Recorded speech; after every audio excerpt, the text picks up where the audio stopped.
Bom dia, gente. Vamos estar dando continuidade ao nosso assunto, agora da temática 4. Falar um pouco sobre conservação em nossas mãos, né? A gente tem falado esses últimos dias, todas essas últimas aulas desse bimestre, né? Essas 4 temáticas que a gente está tratando durante todo esse bimestre, iniciou-se falando sobre conservação, depois sobre preservação, né? O pensamento preservacionista, o pensamento conservacionista, unidades de conservação. Na última aula falamos sobre áreas de preservação ambiental, áreas de preservação permanente. Então, ainda nessa linha, nós agora trazendo um pouco para a pessoalidade, um pouco para a gente, né, para o nosso pessoal, falar um pouco sobre a conservação que a gente pode fazer, né, a conservação em nossas mãos.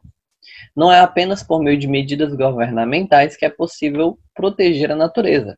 Tomar algumas atitudes e evitar outras pode contribuir para a preservação da natureza e para a manutenção de sociedades de populações tradicionais com práticas sustentáveis, né? A gente tratou isso um pouco no podcast que eu pedi para vocês e no trabalho sobre floresta amazônica que a gente teve na videochamada. Em falar em videochamada, só um adendo aqui, um acréscimo. Tentem participar das videochamadas, gente. As videochamadas, elas são importantes. Eu dou avisos importantes e a gente discute um pouco sobre as temáticas. E é importante vocês participarem das videochamadas. Não é sempre que tem, mas pelo menos uma vez por mês a gente está tendo videochamada. A gente teve uma videochamada em junho, a gente teve videochamada em julho, provavelmente teremos uma videochamada agora em agosto, então sempre tem as videoaulas disponíveis nos sites como esta, mas também tem as videochamadas que é importantíssimo vocês participarem, que eu dou avisos que vocês acabam perdendo e se perdendo no sentido da coisa. Então, produtos da natureza. Muitas cidades do Brasil são conhecidas por algum produto ou traço cultural marcante e, em vários casos, elas dependem do consumo desses bens ou serviços para sustentarem suas economias. Assim, na Casa dos Produtos, a exploração desses recursos costuma ser feita na própria localidade de modo sustentável. Ao consumirmos estes produtos, estamos contribuindo para a proteção dos ecossistemas onde eles se encontram. Dessa forma, o sucesso da comercialização dos produtos locais pode evitar a derrubada de floresta e a extinção das espécies. De modo geral, esse parágrafo ele trata principalmente das questões que relacionam-se ao que a gente vem falando durante esse percurso das populações tradicionais, em que as populações das áreas locais onde se localizam o ambiente intocável, né, aquela beleza cênica, ela é, de certa maneira, mexida pela população tradicional, mas de uma forma em que não prejudique o ambiente, de uma forma em que o ambiente ele não se torne algo afetado, e sim apenas de uma utilização sustentável do meio em que se vive para o próprio sustento, né, para a própria vida. Entre a floresta amazônica e a caatinga nordestina, ocorre a mata de cocais, que está presente aqui em Codó, né? Onde há uma espécie de palmeira chamada de babaçu. Várias partes do babaçu podem ser aproveitadas. De suas sementes, extrai-se um óleo alimentício e medicinal, com potencial industrial e para combustíveis. Seu caule pode ser usado na fabricação de móveis, casas e como adubo. Suas folhas são aproveitadas como cobertura ao forro de pequenas construções. De seu fruto é feita uma farinha, da qual se pode cozinhar bolos e preparar mingaus nutritivos. Em diversas regiões, além do aproveitamento alimentício e medicinal e para a construção de moradias, entre outros usos, os produtos artesanais típicos confeccionados à base de recursos locais e com técnicas tradicionais fomentam o turismo local, permitindo que os visitantes não apenas os consumam, como também aprendam mais sobre a cultura da região. Né? Ou algo que a gente vê aqui muito comum é óleo de babaçu, o próprio coco babaçu, brincos feitos a partir do coco babaçu, farinha, diversidade de materiais, de produções artesanais feitas a partir da folha, do caule ou do próprio fruto, né? Aqui a gente tem a Sociedade das Quebradeiras, a comunidade, Sociedade das Quebradeiras de Coco. Então é uma cultura local que às vezes é desvalorizada, mas é uma cultura que deveria ser cada vez mais valorizada no sentido de que Se eu tenho uma cultura local, em que vende um produto local e que não prejudica a natureza de modo tão agravante, pois é uma tradição já histórica de utilizar e nunca se acabou o coco-babaçu, a gente deveria incentivar. Em vez de incentivar empresas ou então produtos industrializados que acabam por prejudicar o meio em que nós vivemos.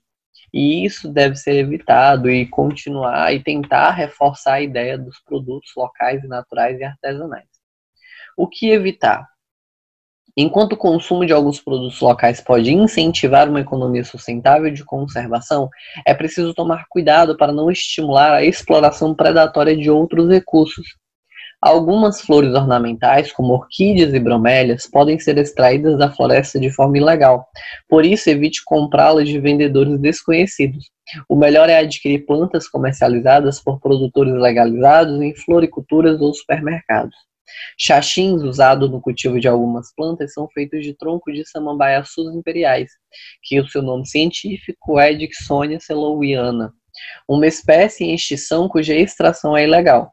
Uma alternativa ao xaxim são suportes e vasos feitos com fibra de coco, o que leva ao aproveitamento de mais partes dessa planta bastante cultivada e comum. Aí aqui tem outros exemplos que vocês podem encontrar no livro de vocês, do palmito, que também é outra forma de tentar evitar a utilização. Aqui tem um exemplo de diferentes árvores, como a jussara, o açaí e a híbrida, que entre a jussara e o açaí. Aqui é uma característica muito importante ser destacada, pois é comum chamarmos açaí de jussara, jussara de açaí, e às vezes a gente tem essa confusão, porque é a mesma coisa e de certa forma é e não é. Vamos aqui para a leitura para vocês entenderem o que isso quer dizer.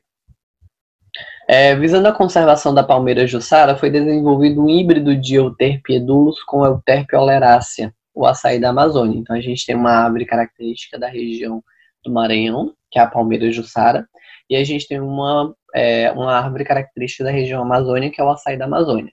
Eles são de espécies diferentes. A palmeira jussara é chamada de Euterpe edulis, e o açaí da Amazônia, a árvore do açaí da Amazônia é chamada de Euterpe oleracea. Foi criado um cruzamento entre essas duas plantas, que foi decorrido do fato que é possível extrair o palmito do açaí da Amazônia sem matar a palmeira. No entanto, o que parece ser uma solução pode se tornar uma ameaça. Apesar de a planta híbrida, a mistura desses dois, ser teoricamente infértil, não consegue se reproduzir, sua disseminação na mata pode fazer com que ela ocupe o nicho ecológico da jussara. Além disso, não há certeza sobre a infertilidade dos híbridos e o cruzamento entre as espécies poderia levar até mesmo ao desaparecimento das espécies nativas, que originaram a híbrida.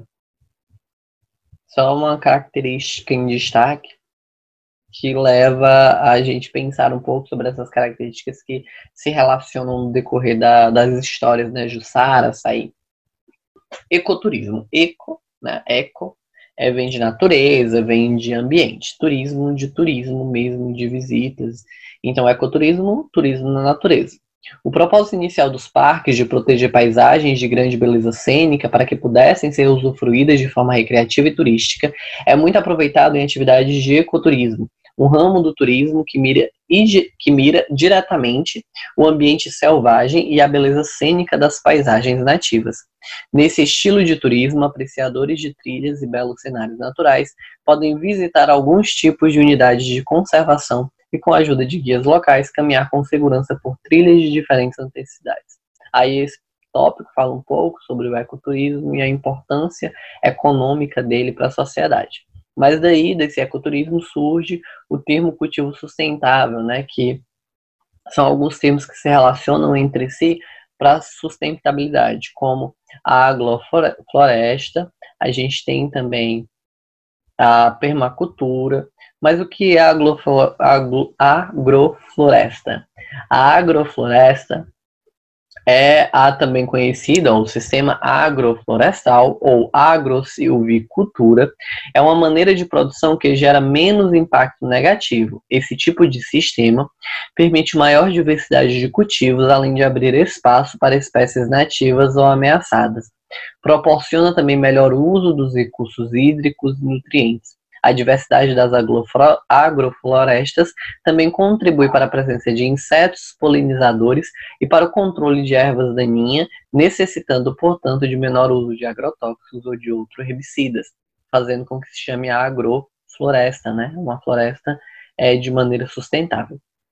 E a permacultura, ela é um tipo de técnica que parte do princípio de que as plantações, criações de animal, né, plantações, criações de animal, construções, ocorrem de maneira sustentável e permanente. Para tanto, a permacultura, os permacultores trabalham aproveitando os conhecimentos sobre as plantas, os animais e os ciclos naturais locais, bem como os materiais disponíveis e as possibilidades socioambientais da região. Nesse sentido, pode-se dizer que se aproximam ou tentam se aproximar das práticas das populações tradicionais, que é o que a gente tem falado, né? As populações tradicionais, elas tendem a não prejudicar o ambiente. Então, a permacultura, ela vem com esse meio de tentar não prejudicar o ambiente, seguindo algumas normas e técnicas das populações tradicionais. Daí, a gente tem outro exemplo de cultivo sustentável, que são as hortas e plantações urbanas. As hortas urbanas são um tipo de iniciativa que visa trazer conhecimento às pessoas do meio urbano sobre o cultivo das plantas que elas consomem, como verduras, legumes e frutas. O cultivo mais próximo do local de consumo evita a poluição por parte da cadeia de transporte. Sistemas hidropônicos, hortas em telhados, estufas, hortas verticais e outros aproveitamentos dos espaços frequentemente estreitos das cidades possibilitam a produção de alimentos, plantas ornamentais, etc., trazendo um pouco de verde, né, para a sociedade. Aí aqui é um tópico de modo geral, que é o que você pode fazer, é diminuir o seu consumismo, é praticar mais o uso sustentável dos materiais, é até mesmo fazer uma horta orgânica no seu quintal, é cultivar plantas como verduras, algum tempero que seja de fácil acesso, ou para as sementes, para que haja plantação. Então, é de modo geral tentar fazer um cultivo e um ambiente relativamente sustentável para que o nosso meio agradeça, né? Não o meio que eu falo às outras pessoas, pois se cada um fizesse a sua parte, não teríamos tanta poluição, tanto desmatamento, tanta queimada. Daí, a gente tudo que fala nesse tópico, aí a gente parte para a parte final, que é tudo isso, a relação dos agrotóxicos, roupas utilizadas por materiais, e a parte final da atividade, que vocês vão responder as questões 7, 8, 10, letra A, B, C e D. Aqui embaixo vocês encontram esse livro para baixar, essas páginas do livro, né, de hoje para baixar, assim como o link para responder a atividade. Esse vídeo encerra o nosso segundo bimestre. Então, na próxima semana vocês vão estar fazendo uma atividade avaliativa, eu vou estar enviando no grupo as informações necessárias para vocês, mas aqui também eu já adianto como é que vai ser. Então, eu espero que vocês assistam esse vídeo até o final para entender. A atividade avaliativa de vocês vai acontecer na sexta-feira que vem, dia 14 de agosto, e vai ser um link que eu vou disponibilizar para vocês. Vocês irão abrir e terão amanhã para responder este link, ou pelo menos um dia inteiro para responder este link. Eu informo na mensagem quanto tempo vocês vão ter.